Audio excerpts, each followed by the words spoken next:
എന്ത് സംഭവിച്ചത്? പോലീസ് വണ്ടി KSRTC ബസ്സിനെ ഓവർടേക്ക് ചെയ്തു. അപ്പൊ ഞാൻ കടത്തി വിട്ടു.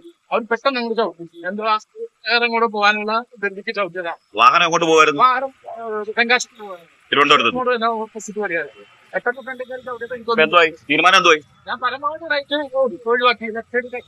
ആൾക്ക് പരിക്കൊന്നുമില്ല, ആൾക്ക് പരിക്കൊന്നുമില്ല, പരിക്കൊന്നുമില്ല. ആർക്കില്ല. തീരുമാനം എന്തുവായി? തീരുമാനം അവര് വിളിക്കാൻ വെച്ചാൽ വന്നാൽ മതി എന്ന് പറഞ്ഞിരുന്നു. യാത്ര തുടരാൻ പറഞ്ഞു. നിൽക്കുമ്പോഴത്തേക്ക് സൗണ്ട് കേട്ടു. സൗണ്ട് കേട്ട് ഇറങ്ങി വന്നപ്പോഴത്തേക്ക് പോലീസുകാരെല്ലാം ഇതിനകത്ത് കിടക്കുക. ഒരു ഇറങ്ങാൻ പറ്റും. നമ്മൾ ഡോർ തുറന്ന് ഇറക്കി.